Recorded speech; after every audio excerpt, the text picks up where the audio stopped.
vai ouvir aqui, esses poucos minutos, você nunca tem ouvido. Talvez Deus vai desvendar um véu nos seus olhos. Deus colocou no meu coração, não é essa palavra que eu deveria pregar, mas Deus colocou no meu coração esta palavra, desvendar este segredo, uma palavra que eu não preguei em igreja nenhuma. Eu já estive falando um pouco sobre essa mensagem, sobre este livro, sobre essa introdução com alguns pastores, que falaram, pelo amor de Deus, José, prega isso na minha igreja, eles precisam ouvir isso. Mas a Kadosh Baruch Hu não permitiu que eu falasse. E hoje Deus permitiu que eu falasse. Então, aí eu percebendo, e eu tenho certeza que isso não vai acontecer, mas se eu perceber algum tipo de desprezo em relação a essa palavra, não tem problema, ela não vai voltar vazia, eu vou ficar com ela no meu coração. Amém, irmãos? Quantos estão dispostos? Digam amém. A Bíblia, ela segue regras impostas por Deus. Preste atenção. Eu estava vendo uma reportagem na TV Senado, TV Federal, e a pergunta era, por que você obedece o semáforo? Por que você para com o seu carro quando você vai chegando no semáforo? E por que você, pedestre, presta atenção nisso, espera o sinal para que você possa atravessar a rua? Por quê? Por duas coisas. Primeiro, porque é uma lei. E toda lei gera ordem. Tudo que não tem lei é anarquia. Toda lei gera ordem. E toda ordem gera progresso. Segundo, por uma questão de ética. Por que obedecemos um farol? Porque vamos tomar multa? Ou porque na verdade, preste atenção, ou porque na verdade nós respeitamos as pessoas? Por que obedecemos a lei de Deus? Porque vamos tomar multa? Ou porque realmente respeitamos o legislador? A Bíblia é um conjunto de leis dimensionadas. Porque, olhe para mim, que muitas coisas não acontecem na sua vida da maneira que deveria acontecer. Onde será que está o problema? Será que o problema está na igreja? Será que o problema está no evangelho? Será que o problema está no pastor? Será que o problema está em mim? Onde será que está o problema? Se é que as coisas não dão certo, se elas não dão certo é porque existe um problema. O problema é que as coisas não acontecem como nós queremos, mas as coisas vão acontecer em harmonia somente quando elas forem feitas da maneira que Deus determinou que elas fossem feitas. Quem está entendendo, diga amém. Muita gente aqui não vai entender o que eu vou falar, e depois no final você vai saber por quê. Mas muita gente vai entender, porque Deus tem resposta para as suas perguntas aqui nessa noite. Qual é a regra maior da Bíblia? Gênesis 1:1. Bereshit bara Elohim et hashamayim ve'et haaretz. Bereshit, no princípio. No princípio do quê? De toda a existência? Não, no princípio da criação deste nível de vida, deste mundo. Porque antes desse mundo existir, a Kadosh Baruch Hu já existia. O Senhor já existia. Bereshit bara Elohim, plural de Deus. Et hashamayim ve'et haaretz. No princípio criou Deus. Primeiro, olha a regra, olha como a palavra vai entrar. Primeiro, todos juntos. Primeiro os, e depois a. Quando a Bíblia fala os céus, plural, a Bíblia está falando das três dimensões do céu. A primeira, a atmosfera. A segunda, o espaço onde estão os astros e as estrelas. Já estamos no plural. E o terceiro nível de céu, aonde o Senhor vive, chamado o céu dos céus. E depois a terra. Aqui estão as duas fontes de existência. Uma espiritual e a outra física.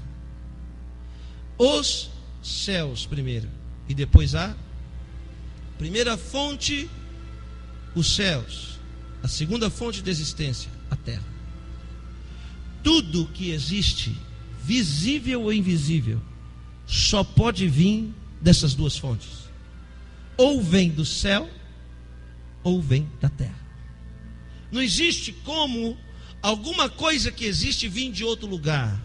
Ou ela vem dos céus, ou ela vem da terra. Agora, onde está o nosso problema? O nosso problema está em colocar a carruagem na frente dos bois.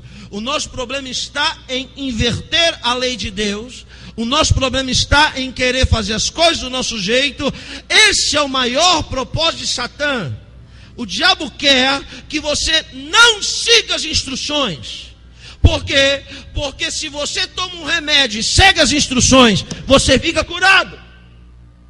Mas se tu não segue as regras e não segue as instruções, você não fica curado. Então qual que é o maior propósito do diabo? Blasfemar? Não, porque ele já blasfemou. O maior propósito do diabo é levar o homem ao erro. Como? Fraudando a lei de Deus, quebrando as regras de Deus. Se existe uma regra maior, primeiro os céus e depois a terra, quer dizer que tudo que existe é gerado primeiro nos céus. Nada é gerado primeiro na terra, tudo é gerado primeiro nos. Vamos para a palavra. A palavra diz no Deuteronômio: nem só de parou? Hã? Tem alguém aí? Tem alguém aí?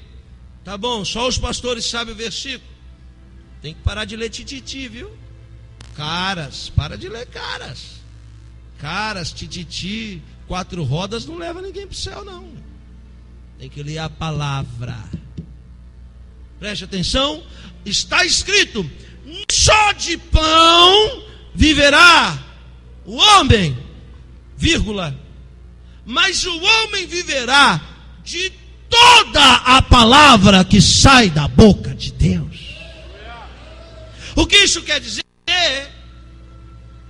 Deus está alertando o povo. Olhe para mim, Deus está alertando o povo.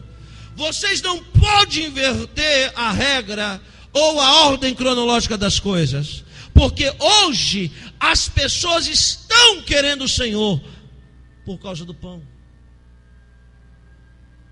Eu disse aqui que existem 2 níveis de relacionamento do homem com Deus. O primeiro nível é baixo. Lá no tabernáculo ele é dividido em 2 partes: lugar santo e santo dos santos. Aqui todo mundo anda e transita, ok? Quem está entendendo, diga amém. Aqui todo mundo anda e transita, mas aqui não é qualquer um que vem. Existe um véu, um limitador, que vai exigir de nós ousadia. Porém, o sobrenatural está aqui, não aí. Quem está entendendo, diga amém. Aqui é um lugar dos crentes naturais, e aqui no Santo dos Santos um lugar dos crentes sobrenaturais. Mas a grande maioria são naturais. Por quê? Porque vivem de coisas naturais. Quem está me entendendo, diga glória. Por que esse é um lugar natural? Primeiro, porque tudo que é feito todo dia está preso, vinculado ao tempo. Aonde o Senhor está, não existe relógio, porque Ele está na eternidade. Eternidade não tem relógio, não tem tempo. O tempo existe aqui no natural, não no sobrenatural. Quem está me entendendo, diga glória. Por isso que quando você vem num culto e você pensa: nossa, acabou rápido, quer dizer que você não estava nesse mundo, você estava no mundo espiritual, e parece que passou em 5 minutos, mas passou 5 horas. Quando você vem e você fala: está demorando, está cansado, isso quer dizer que você não está no nível espiritual, mas sim no nível natural. Tudo que é feito todo dia é natural. Por que aqui é um lugar natural? Primeiro, porque que aqui todo mundo tem que fazer sacrifício todo dia. Porque aqui no lugar santo tem que lavar as mãos na bacia todo dia. Porque aqui no lugar santo tem que acender o menorá todo dia. Porque que aqui no lugar santo tem que trocar o pão da preposição todo dia. Mas quem está aqui no Santo dos Santos não precisa de pão. Quem está aqui no Santo dos Santos não precisa de luz de menorá, porque a glória da Shekinah já ilumina. Quem está aqui no Santo dos Santos não precisa de sacrifício, porque está diante da Shekinah, e nem de água. Isso tudo é para quem é crente natural. Agora veja, nem só de viverá o homem, mas o homem vai viver do quê? Da palavra. Aí no natural está o pão, mas a palavra está aqui no Santo dos Santos. Então o homem não vai viver do natural, o homem vive sim do sobrenatural. Nem só de pão o homem vive. Não está excluindo, está dizendo que o homem é um ser natural e sobrenatural ao mesmo tempo. Por quê? Porque nós somos compostos da nossa essência de duas composições. Uma composição natural, chamada matéria, carne.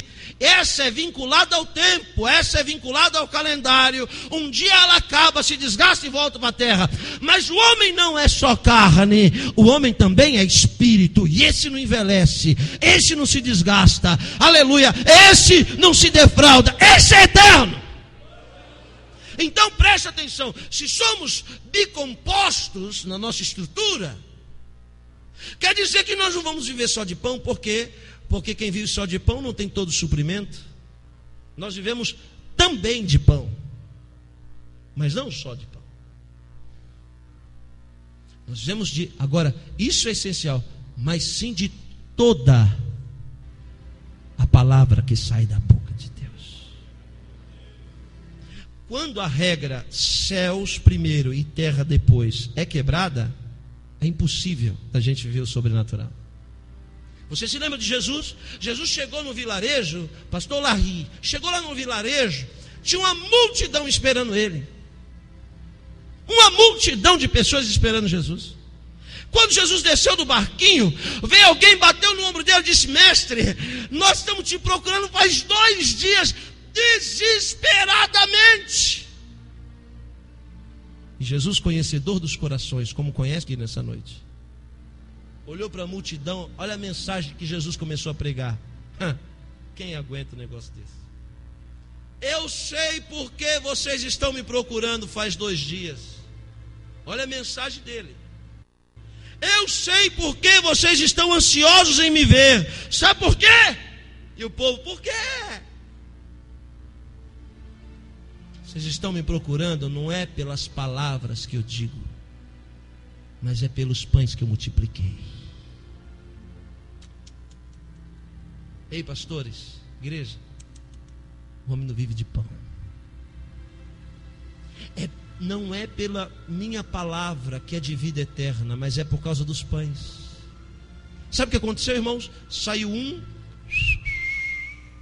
2, quando se viu, foi todo mundo embora. Da multidão foi todo mundo embora. Aí Pedrão chegou em Jesus e disse: Senhor, prega uma bencinha aí, né? Senão o povo não aguenta. Entrega um carro aí, Senhor, um noivado, alguma coisa. Dá uma profecia aí, mais branda. Jesus olhou para Pedro e disse: é mesmo, Pedro? Está contente não? Não, é porque o povo não aguenta essa mensagem. Jesus disse para Pedro: então vai com eles, Pedro. Fica à vontade. Aí é que está. Aí Pedro foi para Gênesis 1:1. Sabe o que ele diz? Para onde iremos nós, Senhor? Se só tu tens palavras de vida eterna. Quando ele falou isso, ele se enquadrou na regra: os céus primeiro e depois a terra.